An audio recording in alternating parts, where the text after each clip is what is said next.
tenemos y que debemos intervenir para optimizar ese proceso reparativo. Entonces, siempre recordemos que en la secuencia normal de la reparación de un evento, cada vez que hay una lesión que produce una disrupción de determinado tejido, nosotros vamos a tener un proceso inicial que siempre va a corresponder a inflamación aguda. Ese proceso de inflamación aguda, entre otras muchas cosas, tiene como objetivo reactivar los factores de crecimiento que favorezcan el proceso que va a reparar. Eso va a llevar a que nosotros tengamos proliferación del tejido celular y que ese tejido celular que puede proliferar por activación local o va a requerir de algunas sustancias y células que van a migrar desde fuera del tejido a través de la dilatación que tenemos por la inflamación aguda para localizarse en esa zona y optimizar el proceso de reparación. Posterior a que nosotros ya tenemos como toda la matriz puesta en ese tejido, nosotros vamos a empezar a hacer los procesos de remodelamiento y luego siempre va a quedar algún grado de cicatriz, ¿sí? Que es lo que lleva a que nosotros tengamos fibrosis en algunos tejidos, que ya van a ver ustedes más adelante que cuando nosotros tenemos un proceso de cicatrización en el hígado terminamos con cirrosis hepática, que es el proceso de fibrosis del hígado, por ejemplo, y lo que lleva a que nosotros tengamos cicatrices en la piel. El proceso de cómo se ve esa cicatriz depende y es muy inherente a varios aspectos. Entonces, uno es cómo cicatriza cada quien. Dos, es cómo fue el proceso de trauma.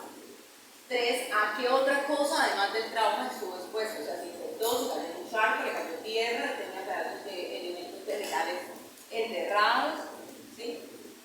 No es lo mismo una cortada con un pedazo o una rama, una estaca, por ejemplo, hacer una cortada con un elemento limpio como un bisturí, ¿sí? Para entrar a una herida, para entrar a una cirugía. Entonces, todo eso va a influir en cómo va a quedar o cómo va a hacerse ese proceso.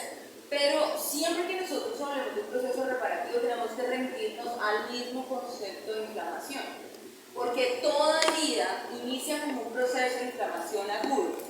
Y todo proceso, como cicatriza y como culmina, va a terminar siendo un proceso de inflamación crónica, que dependiendo de las características aledañas de las que hemos hablado, iniciando siempre con el tipo de trauma que ocasiona la lesión, vamos a terminar en un proceso resolutivo con una cicatriz linda, o vamos a terminar en un proceso resolutivo con una cicatriz que tenga una apariencia fibrótica o algunas de las cosas que estamos hablando. Entonces, ya propiamente, hablando de las fases de reparación de la herida, vamos a dividirlo en tres procesos: un proceso de inflamación, un proceso de restauración y un proceso de remodelación. Entonces, siempre que nosotros vamos a ver eso, vamos a ver que todos los tejidos se reparan de esa manera. Cuando veamos y hablamos dos cositas de fracturas, cuando hablamos huesos, es exactamente lo mismo. Uno inicia en un proceso de inflamación, luego viene un proceso proliferativo en el que un hueso se queda ya consolidado y luego una fase de remodelación donde vamos a cambiar ese callo óseo por hueso permanente y vamos a terminar teniendo esa remodelación. Aquí pasa lo mismo en la piel. Iniciamos siempre con un proceso de inflamación aguda, vamos a tener la fase que se va a proliferar, tejido blanco, la parte de regeneración de la parte superficial del epitelio, de la epidermis, y luego un proceso de remodelación que nos va a permitir intentar que esa piel se parezca a la piel original, o sea, a la piel que sí, intentar. Nunca un tejido reparado va a tener la misma capacidad de soporte, o sea, la misma resistencia que tiene un tejido normal. Se van a perder algunas de las cosas. Vuelvo y les repito, existen personas que cicatrizan mejor que otras, pero eso no significa que esa cicatriz sea la óptima. Entonces, más o menos ese es el proceso. Vamos a empezar a hablar de cada uno de ellos. El primero es la fase de inflamación. Ustedes saben que la fase de inflamación aguda son los primeros días, de 1 a 3 días, de 1 a 4 días más o menos, iniciamos los procesos de inflamación aguda que están relacionados con, primero, procesos de hemostasis, obviamente todos de origen vascular o la mayoría de estos de origen vascular, y tenemos que tener calidad de vasos. Entonces, aquí van a empezar a ver ustedes que si el paciente o la persona no tiene calidad de vasos sanguíneos en la zona la reparación o el proceso de cicatrización de esa herida. Entonces, pacientes adultos mayores, pacientes diabéticos, pacientes que tienen lesiones en el sistema venoso por estasis, como pasa con los pacientes que tienen Parkinson, todo eso va a hacer que el proceso de inflamación que está mediado por vasos no sea la ideal y que a partir de ahí ya empecemos a tener problemas o alteraciones en esa fase de cicatrización. Entonces, la fase inflamatoria, lo primero que vamos a requerir es una respuesta inflamatoria una migración de células inflamatorias para que empiecen a retirar del área todo lo que no vamos a necesitar. Es decir, si tenemos células que se murieron, si tenemos fragmentos de material exógeno, si tenemos vasos sanguíneos que tocó fluir para que no siguiera habiendo sangrado, todo ese proceso está mediado por esa respuesta inflamatoria. Entonces, usualmente vamos a encontrar la mayoría de ellos en inflamación aguda, neutrófilos, pero podemos encontrar o vamos a encontrar macrófagos, monocitos en esa área en donde va a ocurrir este proceso. Ya la fase de proliferación, vamos a tener que después del quinto día, cuarto día, hacia las 2 semanas, ya nosotros, como su nombre lo dice, vamos a iniciar en la fase de inflamación crónica, donde la base es el estroma. Entonces vamos a empezar a proliferar las células que están en ese estroma. ¿Qué referimos nosotros? Fibroblastos. Recuerden que mucha de nuestra dermis tiene fibras de colágeno. ¿Quiénes producen el colágeno? Los fibroblastos.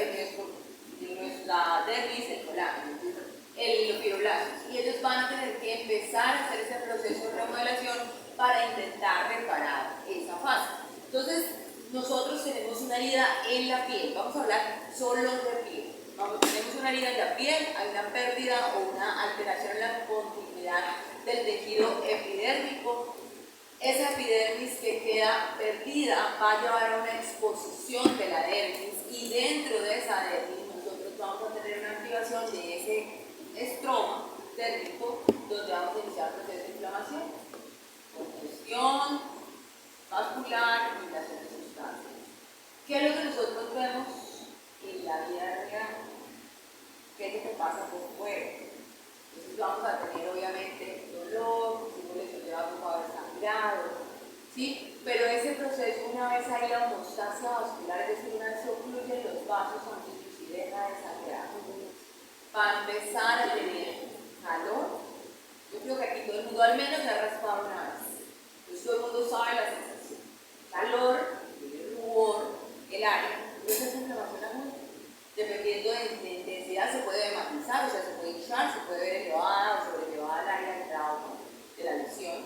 Y con el posterior paso vamos a ver algunas cosas que a ustedes les va a llamar la atención. Se forma algo que nosotros llamamos costra, ¿sí? Ese clótico, esa costra, lo que tiene es fibrina. Producto del primer intento de nosotros de mantener nuestra capa estable. Recuerden que la piel es la primera barrera que tenemos de defensa contra los microorganismos. Y si nosotros tenemos una solución de continuidad en esa piel, es decir, perdemos la impenetrancia de esa piel por una herida, lo que tenemos que tratar de cubrir esa herida. Y la costra de fibrina que se forma encima de los tejidos tiene como objetivo es evitar que seguir teniendo ese contacto con el medio externo que nos va a cubrir y nos va a proteger lo que está expuesto abajo. Como pueden tener muy presente, no es otra cosa que vasos sanguíneos y tejido celular subcutáneo. Entonces, siempre vamos a iniciar con la formación de esa costra. ¿Cómo se forma esa costra? Depende de la cantidad de vasos sanguíneos, porque es una cascada de coagulación. ¿Sí? Entonces, vamos a tratar de comprimir el vaso o a ver secreción y activación de la cascada de coagulación. Entonces, vamos a tener que, por activación debido a la alteración en las células endoteliales, o sea, la lesión del vaso sanguíneo y la exposición del tejido celular subcutáneo que me va a activar los fibroblastos, nosotros vamos a tratar de hacer hemostasia, vasoconstriñendo los vasos y provocando coagulación para que esos vasos dejen de sangrar. Se va a formar un trombo en esos vasos, vamos a activar respuesta de secreción de fibrina que va a terminar provocando que nosotros tengamos un cierre parcial a través de una costra de fibrina en la presión superficial. Después de esa costra de fibrina o por la sección o la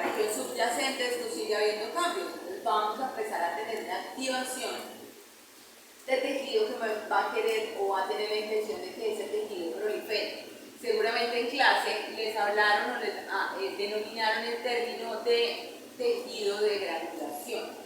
El tejido de granulación nunca confundir tejido de granulación con granuloma, por favor, dos términos completamente diferentes. El tejido de granulación tiene como objeto poner vasos sanguíneos en una parte que yo necesito para hacer el proceso de reparación. Esa es la granulación.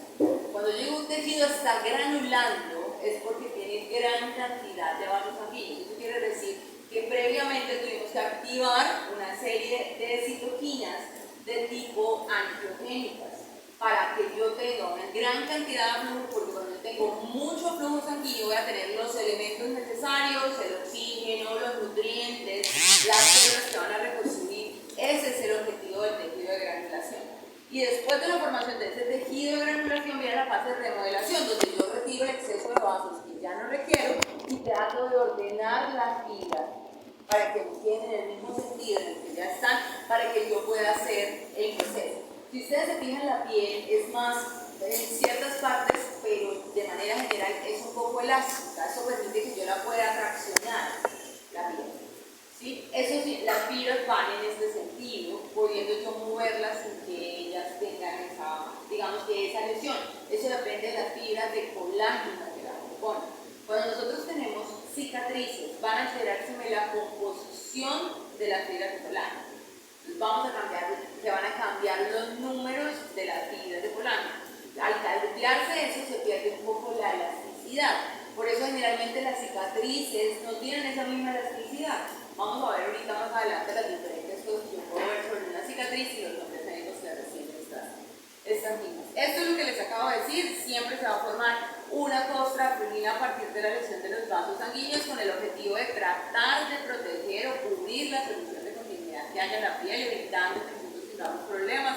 Luego va a haber un proceso de migración de inflamación aguda alrededor del sitio de la lesión. Luego aparece ya la fase de proliferación con la presencia de un número mayor de vasos sanguíneos que me va a ayudar a que yo pueda tener, además de los nutrientes, la presencia de los elementos que me van a ayudar a activar el epitelio y las células que necesito a nivel estromal para que ocurra el cierre definitivo a nivel de la epidermis y la disposición de fibras de colágeno a nivel de la dermis que pueda ocurrir el cierre.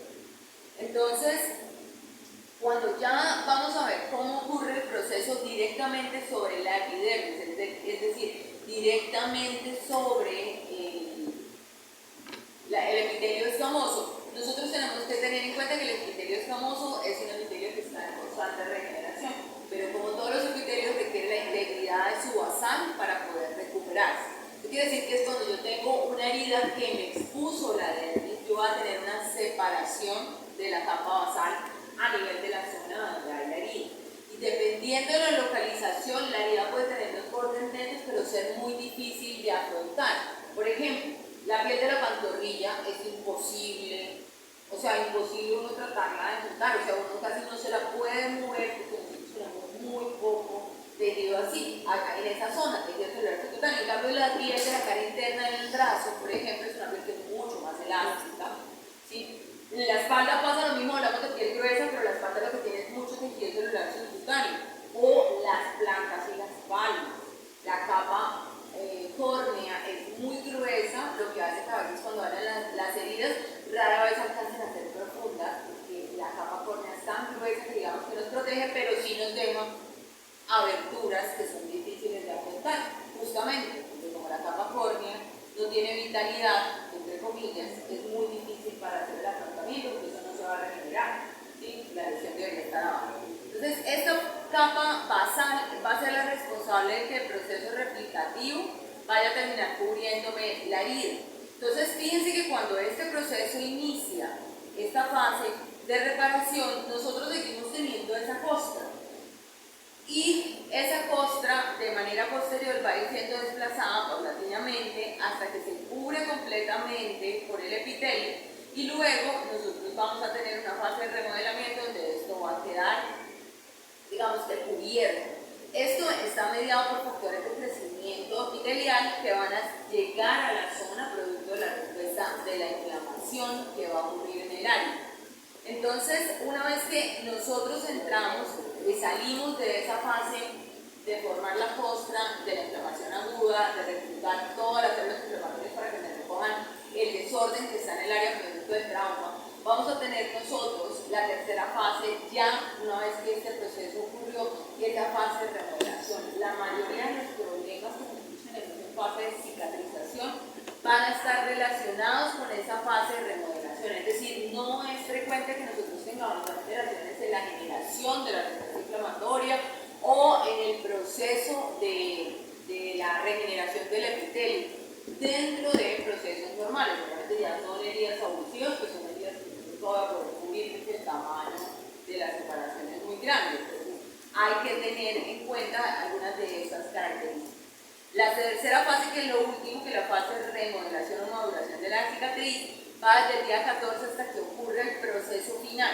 Lo que nosotros vamos a tener es que dentro de cada una de estas fases nosotros vamos a poder hacer la progresión con el objetivo de que esta piel quede exacta o de manera muy similar a como estaba antes. Y este proceso pues va a tener que, digamos que va a ser influido por diversos factores y va a estar determinado por varias cosas a la vez. No es lo mismo una cicatrización en un niño a una cicatrización en un adulto mayor. No es lo mismo una cicatrización en un paciente que es diabético o un paciente que no tiene ningún tipo de comorbilidades. Entonces, va a depender de algunas de las características del individuo, pero básicamente siempre van a tener con esta misma secuencia, van a tener ese mismo tipo de pasos. ¿Sí? Esto es como una infografía que tiene más o menos la misma información.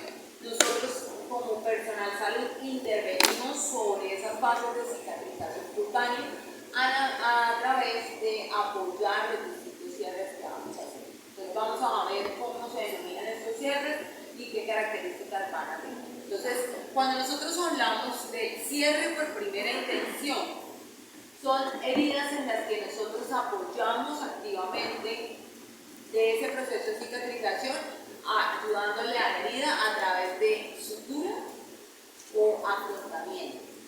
Entonces, no siempre es colocar un hilo, sino a veces solamente afrontamiento a través de no, en realidad son heridas muy pequeñas que uno se llaman mariposas. Son cositas chiquitas, uno lo hace con esparadrapos, las enfermeras son expertas en eso, y se hacen afrontamientos en áreas muy pequeñas. O sea, generalmente sitios que es tan pequeña la herida que sí requeriría estar un poquito junta, pero que poner el hilo de sutura va a generar mayor riesgo. Recuerden que es que poner el hilo de sutura implica un sitio de entrada y un sitio de salida de la herida. Entonces hay algunas áreas donde uno preferiría no intervenir tanto porque podríamos dejar un poquito más de cicatriz y lo hacemos. Entonces son heridas para heridas pequeñas en los niños, sobre todo lo que tiene que ver en la cara. Ya cuando es inevitable porque hay mucha exposición de tejidos blandos o que la herida es muy grande, tiene que hacerse hilo de la sutura. Entonces ya ese proceso de cómo se va a hacer, que uno en la cara no utiliza suturas mayores de 6,0, ¿sí? Utiliza 6,0 o más para la cara, porque son hilos más delgados, que sitios donde la tensión es muy grande, como los sitios como la espalda o la parte superior de la pierna, no podemos utilizar suturas muy delgadas porque nos van a romper. Entonces nos toca utilizar un 3,0, que son suturas impensables uno utilizar en sitios visibles, que en los sitios que requerimos con flexura o que tienen articulaciones no podemos solamente colocar la sutura, sino que tenemos que movilizar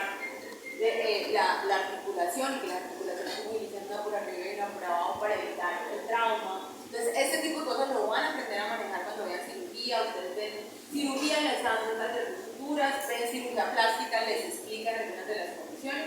Hoy vamos a ver cómo la general. Entonces, esas heridas en las que nosotros podemos intervenir activamente con un hilo de sutura o a través de puntos de aproximación, lo que nosotros vamos a estar buscando es que quede lo mejor posible esa cicatriz, pero para poder yo hacer esos puntos de sutura requiero unas características en la lesión. Primero, que la herida sea ojalá una herida de en que usted vea perfecto la alineación de los dos bordes, que no vaya a haber abulsión o pérdida del tejido de los bordes de la herida.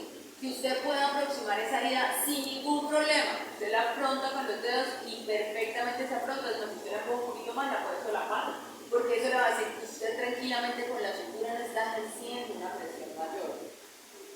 Que no hay signos de infección o que no hubo un proceso infeccioso activo, es decir, esta herida no quedó extensamente contaminada, o que usted con una adecuada limpieza puede solventar esos problemas que pudieran haber. Hay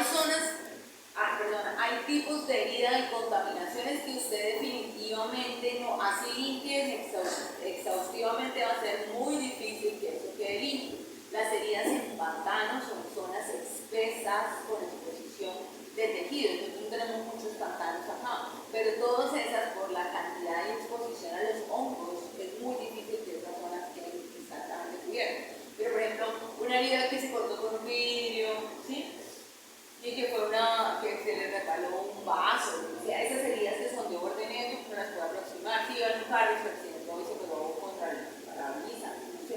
Entonces esto lo puede afrontar sin ningún problema porque los bordes son netos, se hace una limpieza, se hace seguimiento y se puede hacer ese cubrimiento sin ninguna alteración. Cuando nosotros tenemos ya heridas que son abusivas o en las que hubo pérdida del tejido, puede ser del tejido epidérmico o puede ser del tejido dérmico, o en las zonas donde es muy difícil la fase de aproximar los bordes, pero los bordes no se aproximan, yo lo intento buscar y no se aproximan, a eso se llama cierre de segunda intención. ¿Qué es lo que uno hace? Dejar que la herida cicatrice, entre comillas, sola, pero nosotros las vamos a estar vigilando. Entonces, lo que nosotros tenemos que, bueno, y las otras son las de bordes netos, pero que tengan compromiso infeccioso ya, o que sea muy difícil. Por ejemplo, se cortó, no sé, le cayó en una cañería, por ejemplo, ¿sí? En un caño, en un pozo séptico, uno no puede cerrar eso, porque es obvio que usted cierra, si hay bacterias adentro se va a formar un proceso infeccioso en el interior, y usted no lo va a ver porque es que la piel, si hay una cosa que prolifera divinamente es la piel. ¿Sí? Tan es así, para que me hagan una idea, en los fetos, por ejemplo, en los bebés en formación in utero, si el niño toca las membranas, se va a pegar como un vértebro. Y a veces se forman comunicaciones y el niño sale con tubitos de piel cubriendo pedazos de la placenta pegados a su cuerpo, porque la piel crece, sobre todo. Por eso es que nosotros podemos hacer cultivos de piel. Ustedes habrán escuchado que uno saca la piel y se cultiva muy bien la piel, porque la piel prolifera. Entonces, una de las cosas que pasa con esto es que como la piel empieza a proliferar y lo que les digo, la parte de arriba son células que están creciendo, nosotros acá abajo no vemos. Y los procesos de infección de estas heridas a veces quedan internos y podemos tener lesiones internas, abscesos, otros procesos infecciosos, y la piel no presenta ninguna alteración, porque si el movió duele, va a estar caliente, pero la piel usted la vitaliza, pero la piel está bien. El proceso infeccioso queda atrapado, por eso que nosotros no podemos cerrar. Estas heridas, nosotros lo que hacemos es vigilarlas. Entonces, esos dos ejemplos nos demuestran por qué es importante hacer esa aproximación. Cuando yo tengo una herida que yo aproximo los bordes, la respuesta inflamatoria la multiplica. Y va a ser mucho más fácil porque les digo, yo uno las basales, porque las heridas se deben alinear. Entonces, y eso tiene una serie de características. Cuando vean las cosas de sutura, creo que la ven en la parte de plástica, les explican, por ejemplo, que uno, evidentemente hay heridas que uno no debería suturar si no tiene la suficiente experticia. Entonces, por ejemplo, en la cara nosotros tenemos unas líneas de expresión que ya están determinadas a nivel facial. Si usted tiene una herida que rompe las líneas de expresión o que no va en sentido de las líneas de expresión, ojo, porque usted tiene que alinear la línea de expresión. Entonces, si nosotros tenemos una herida sobre el pliegue nasolabial, y tenemos una herida en esa zona, usted tiene que afrontar que la línea de expresión quede junta, si no se le va a dañar la cara de la persona, ¿sí? Entonces todo ese tipo de cosas lo van a aprender, y por eso es que algunas heridas a veces las ven y así sean chiquitas y dicen, no, es mejor que lo mire el plástico, ¿sí? A veces puede pasar que, o han escuchado a algún familiar que le dice, no, es que tuvo una herida en la cara, pero es que no tiene que suturar el plástico, es para que quede bien y no corramos el riesgo de que la cara o el proceso de cicatrización en la cara, por ejemplo, va a ser muy grave. Lo mismo pasa con las zonas de pliegue a nivel de la mano. ocurrir que se vaya a aparecer alguna alteración adicional diferente que se llama contractura, que es lo que uno quiere evitar. Entonces, cuando nosotros tenemos cierre por primera intención, esa alineación que nosotros hacemos me permite que la basal de la zona de la ruptura se alinee, lo cual hace que automáticamente el cierre externo, solo por tener continuidad en la basal, se active solo. ¿Sí? Y ese proceso hace que sea mucho más rápido el proceso de cicatrización y la inflamación a nivel de la dermis sea un poco más rápido.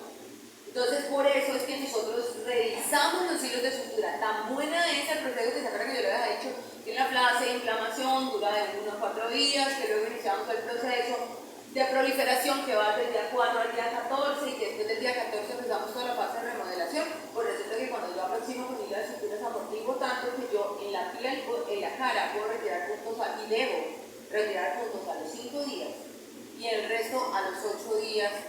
Y dependiendo de dónde sea la zona y la cantidad de exposición, los va a quitar más rápido. O sea, me acelera el proceso de cicatrización. Por eso las suturas son tan importantes en el proceso de cicatrización.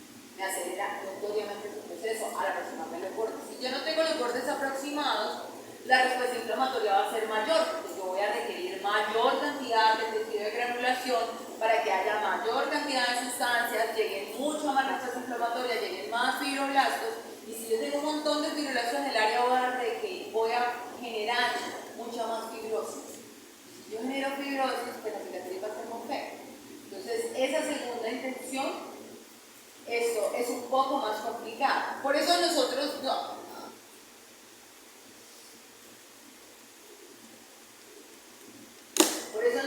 podemos intervenir el proceso a través de, ¿verdad que les dije que a veces uno llega y ve la herida y uno le intenta aproximar y no puede aproximar los bordes?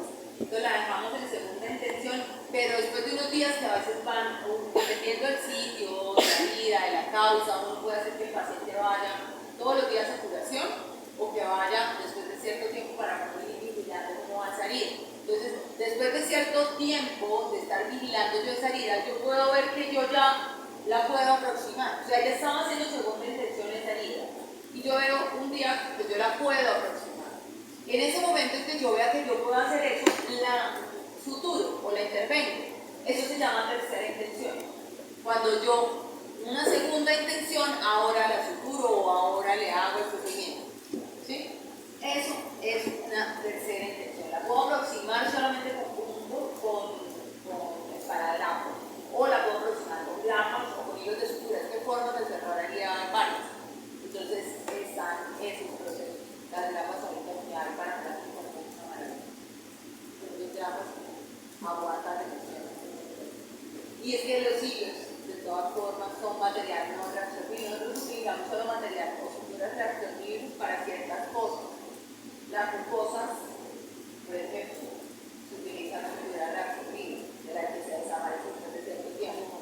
Pero hay cosas que yo nunca puedo utilizar reabsorbible. Por ejemplo, una fascia muscular, me toca utilizar sutura normal, o sea, sutura no reabsorbible. Y eso queda ahí, persegula seguro. Nunca se va. El tejido queda ahí, la sutura queda ahí. Es más, los macrófagos intentan comérseles y se suelta un pedacito por alguna cosa, el macrófago queda con el pedazo de sutura por dentro y se forma tejido de cuerpo extraño. Granulación de cuerpo extraño, pero tejido de sutura. ¿Sí? Cada vez dicen, ay, mire, esto le salió como un hinchón al lado de la cicatriz y la gente va, lo opina, o le sale algo y lo pregunta con un pedazo de sutura.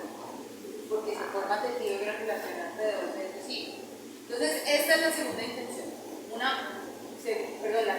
Una segunda intención que yo manejo de manera posterior como una primera.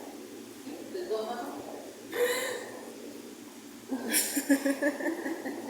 Y la cuarta intención es cuando yo tengo en determinadas áreas o una pérdida muy grande de la piel o una abulsión muy grande de tejidos.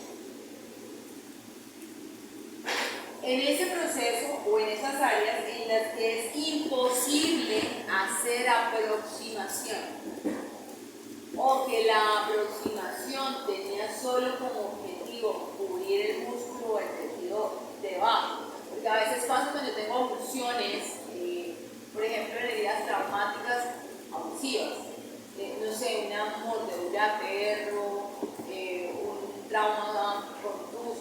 pierde grandes extensiones de la piel, yo no puedo dejar el músculo expuesto. Entonces a veces ellos intentan hacer esas aproximaciones, no estéticamente, sino como con el objetivo de hacer que la piel empiece a regenerar, de estirarse y cubrir el músculo. ¿Sí? Entonces siempre que uno tiene una lesión, por eso les digo, esto es una cosa que van a aprender, pero tienen que tener en cuenta varias cosas. Nosotros vamos por capas. O sea, de afuera hacia adentro nosotros vamos por capas. Y de acuerdo a cada capa tenemos que suturar por capas. ¿Sí? Entonces, si tenemos una exposición de músculo, usted tiene que acordarse que el músculo no está solo en contacto con la dermis.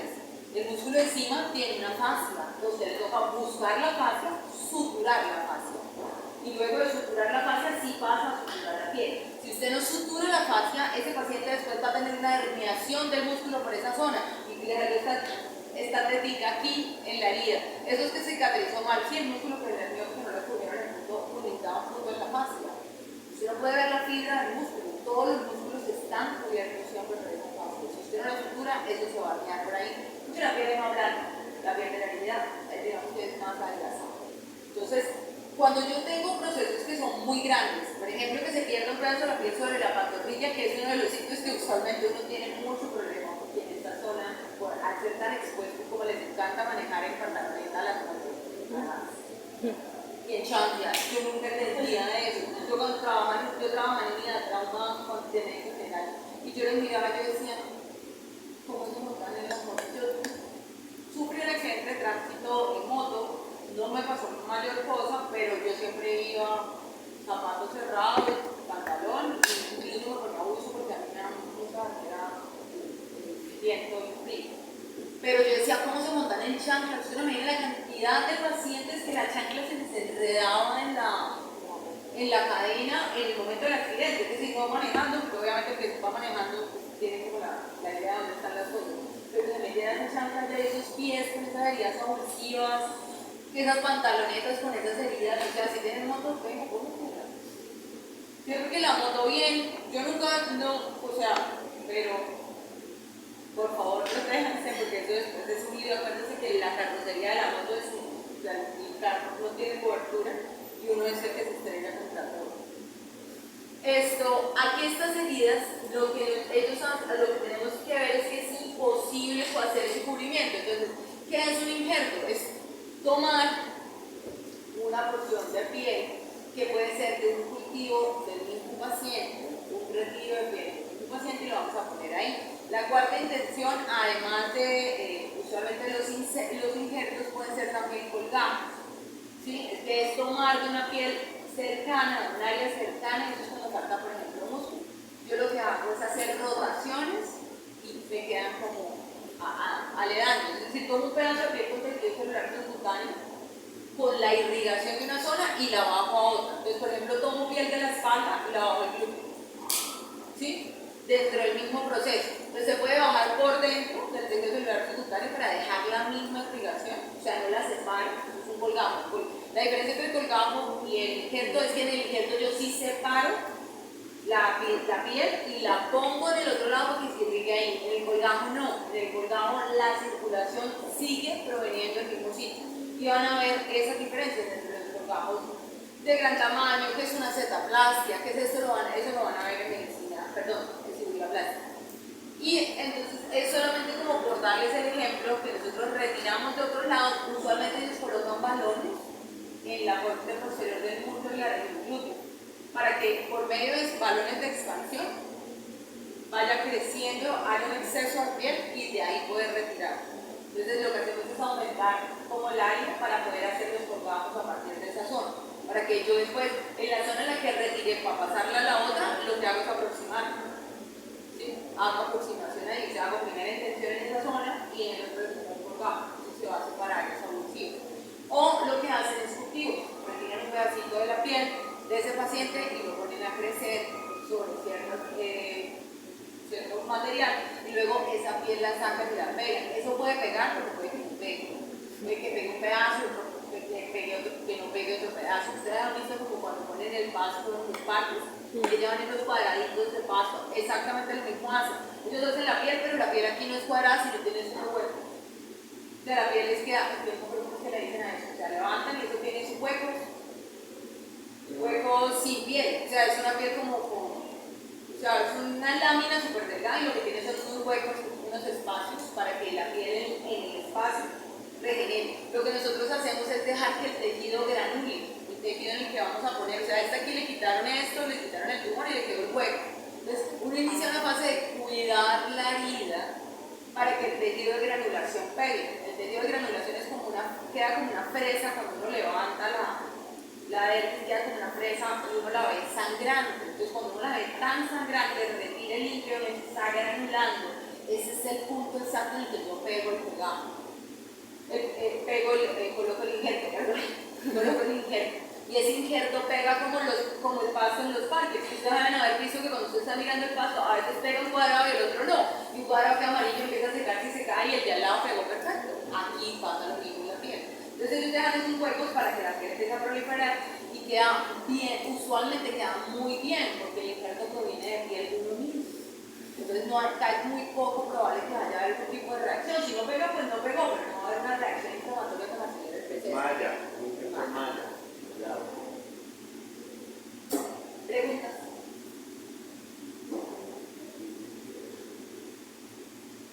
Vamos a ver rápidamente lo que tiene que ver con la fase de resistencia de la herida.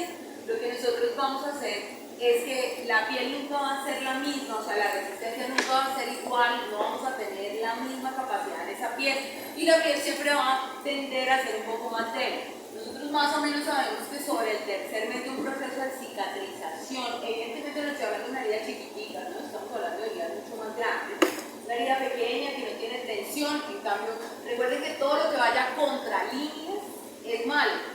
Entonces, si yo tengo heridas transversas en las extremidades, son malas y son difíciles de cicatrizar porque nuestro sentido de extremidad es longitudinal. ¿Sí? Entonces, siempre todo eso que vaya en contra de cómo somos nosotros de manera natural, cómo se mueven nuestras estructuras, ¿sí? Entonces, es lo que va a generar las alteraciones.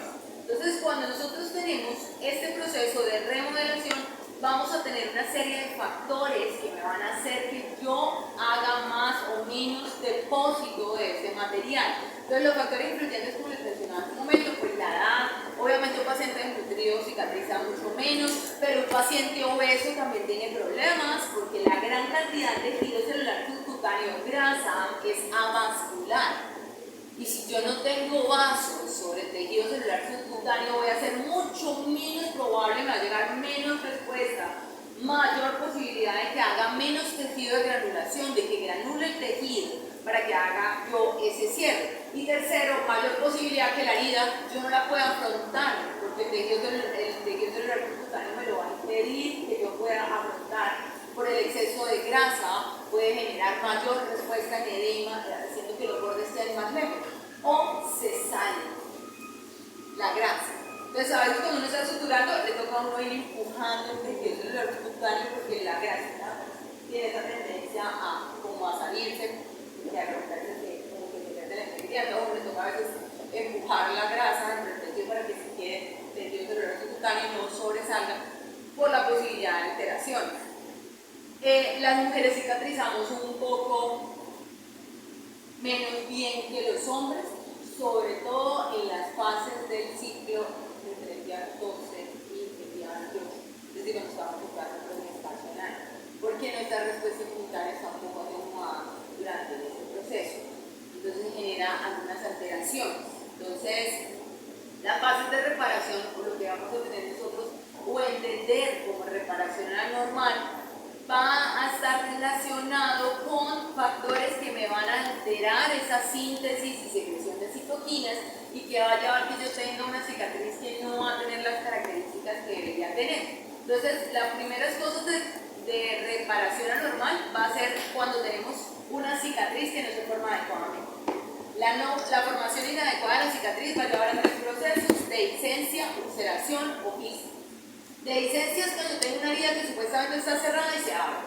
¿Sí? Puede estar con la sutura puesta, puede ser de manera posterior a la sutura, ¿sí? Pero va a llevar a que a través del proceso inflamatorio la herida se abra. Entonces, a veces pasa que va el paciente y uno tiene la herida suturada y haciéndole la curación y la harían. Ya. Entonces, ellos van a aprender que existen algunos parámetros que les van a permitir evaluar eso. Hay sitios en donde usted ni intente retirar esa sutura antes de 14 días, la cara anterior de la piel. ¿Sí? No va a poder cerrarse porque la piel ahí, el hombro, ahí tenemos muy poquito tejido celular cutáneo y la verdad la reparación en la cara anterior de la macronia ya es súper maluca. Entonces, esas zonas son difíciles de cicatrizar. Fístula es comunicación entre una cavidad y otra. Nosotros podemos tener fístulas de procesos infecciosos o de lesiones específicas. Usualmente las fístulas se presentan acompañadas de focos de fractura, por ejemplo, osteomielitis, pero pues eso es otra, digamos que son formas de complicaciones que se pueden observar.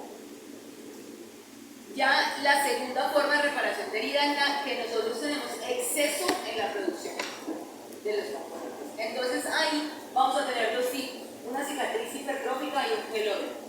La diferencia entre las dos es súper fácil. La cicatriz parece cicatriz.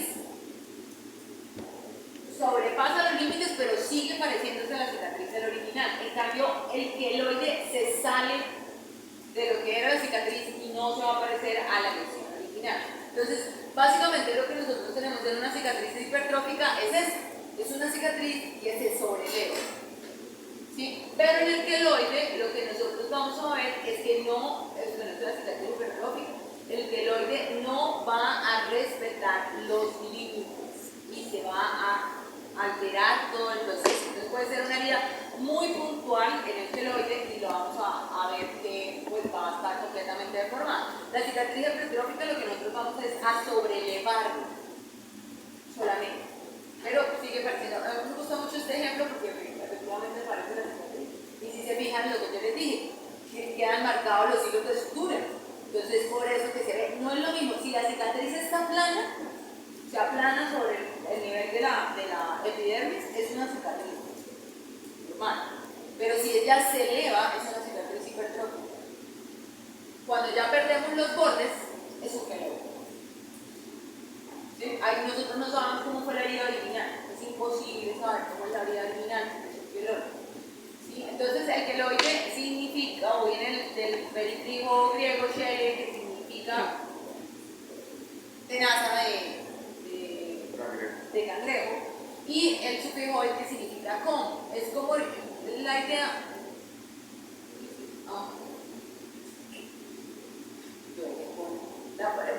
Lo que nosotros vamos a tener es una formación excesiva de elementos que van en el proceso de reparación, y lo que vamos a tener es que vamos a tener una acumulación excesiva de tejidos que va a hacer que haya más que una cicatriz hipertrófica. O sea, usualmente el queloide puede o inicia con una cicatriz hipertrófica, pero no se queda ahí, sino que sigue el crecimiento hacia la parte externa de la epidermis, haciendo que tenga pues una apariencia irregular y que uno ya no pueda definir como la herida original.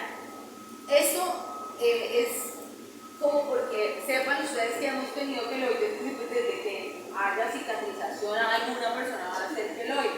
Pero pues en algunas razas, como la raza negra, es mucho más frecuente la aparición de queloides, pero que los queloides han sido utilizados a través del tiempo como una forma de tatuaje, como una forma de marcar la piel. Incluso para algunas personas tener este tipo de tatuajes puede ser un símbolo de orgullo, y esto es como parte de la historia.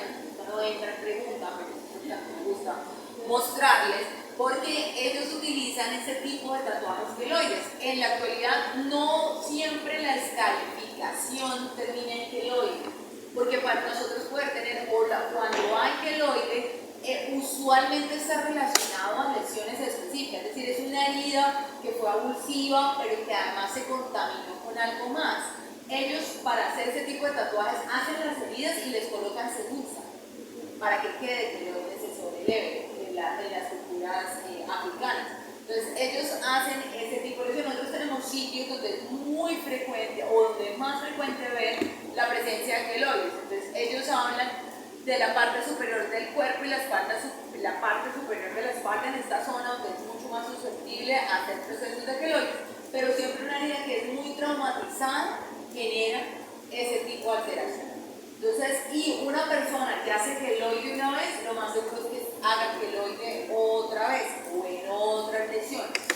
Entonces, estos son unos ejemplos para que vean ustedes cómo hacen ellos estos tatuajes queloides, cómo se ve esta presencia de estas alteraciones y hacen estructuras y lesiones. Esto es un ejemplo de escarificación. Les digo, no siempre la escarificación, porque a veces la escarificación lo que se busca es que quede debajo de la piel, o sea, que la piel quede sobrelevada y la cicatriz quede debajo. Pero en este caso seguramente aplicaron alguna sustancia que hace que quede por encima, o sea, que quede una cicatriz más que la es una cicatriz hipertrófica, pero ese proceso de escarificación es similar a lo que se utiliza para hacer esto. Entonces, hay tribus que utilizan esto para asemejar la piel de cocodrilo. Entonces, se lo hacen a los adolescentes como parte de su cultura en el crecimiento de transición de niño a hombre, después de haber pasado una serie de rituales y cosas en formas de cultura que terminan siendo, pues dependiendo del gusto de cada quien, termina siendo muy apasionante. La forma en la que ellos ven esos tatuajes como una forma de orgullo de lo que son. Entonces, no siempre se ve como un proceso alterado, pero pues nosotros sí tenemos que entender que los queloides son una complicación de nuestro actuar médico normal. Entonces, pueden quedar queloides en sitios de cicatrices. Esto es una cicatriz de una apendicectomía, por ejemplo. ¿Sí? Entonces, miren cómo quedó la cicatriz, posiblemente una vacuna. Esto pasa mucho con los piercing y en las orejas pasa con mucha frecuencia, que en el proceso de cicatrización termina haciendo queloides. Y lo peor es que usted le retira el queloide y porque le sale. Porque es que una persona tiene tendencia. Y usted para retirar el queloide tiene que quitar una base. Va a quedar una cicatriz, va a quedar una herida y esa herida va a tener que cicatrizar. Entonces es altamente probable que reincida. Nosotros, lo que nosotros vamos a ver histológicamente es que vamos a tener una alteración en la disposición de la fibra y vamos a tener una gran cantidad de matriz de colágeno dispuesta ahí. Esa matriz es acelular, entonces lo que nosotros vamos a ver es bandas acelulares en grandes grupos de colágeno. Nosotros hablamos de borlas, porque usualmente las fibras de colágeno van en sentido paralelo al sentido de la piel, es decir, van en paralelo porque por eso es que nosotros podemos moverla. Cuando nosotros tenemos queloides, lo que vamos a ver es que empiezan a aparecer borlas, es decir, la estructura normal se desaparece, entonces aparece como huellas digitales, ya les voy a mostrar una. Entonces como que se nos desordena esa formación del colágeno y dejamos de tener esas líneas paralelas y empiezan a aparecer estructuras de esta manera. Y lo que vamos a ver nosotros es que aparecen estas estructuras de colágeno dispuestas como en una forma arremolinar con fibroblastos en la mitad que van a hacer como esa disposición. Entonces, la hipertrófica respeta los límites, el queloide no respeta los límites y nosotros vamos a ver que el queloide se demora un poco más en estabilizarse el proceso de sobrecrecimiento de la piel. Entonces, generalmente son más activas, van a tener un proceso, generan más respuesta inflamatoria, van a quitar más, bla, bla, bla. Segunda forma, o sea, estamos en producción exagerada, ¿se acuerdan de los componentes? Entonces hablamos de hipertrófica y queloide. La tercera es que lo que se esté proliferando además no sea la epidermis, sino lo que tenemos debajo. Ahí hablamos de tejido de granulación exuberante. Entonces, eso obviamente requiere que yo tenga una herida abierta. Es decir, algo que me está haciendo cierre por segunda intención es lo que me va a granular excesivamente. Una herida que aproximadamente me va a granular en exceso porque está cerrada. Entonces, esto se ve en los tejidos donde yo estoy esperando el tejido madurar para poner el injerto. Entonces, cuando hablamos de exuberante, cuando la granulación, que yo les decía que es un aspecto como una fresa, sobresale la epidermis. Entonces, ellos ¿qué hacen? Tocan raspar para que quede esto a nivel y así poder hacerlo. No es frecuente que pasen tejidos que yo no esté esperando. Si yo coloco el injerto sobre el exceso granulante, los huequitos que tiene la malla van a sobresalir y me van a tener el injerto. Entonces, como eso tiene huecos, los injertos, si yo granulo sobre eso, el injerto va a protruir a través de eso y no me va, o sea, el tejido de granulación va a protruir a través de los huecos del injerto y no me va a pegar adecuadamente. Entonces voy a tener pedazos de piel, pedazos de tejido de granulación que siempre sobre la piel, entonces se vuelve un problema, que es, digamos, el aspecto que está tomando esto. Fíjense que todos estos tienen huequitos, ¿sí ven? A este se le pusieron injertos. Y por último, dentro de la formación anormal, tenemos el exceso de fibrosis en áreas de pliegues y se forma lo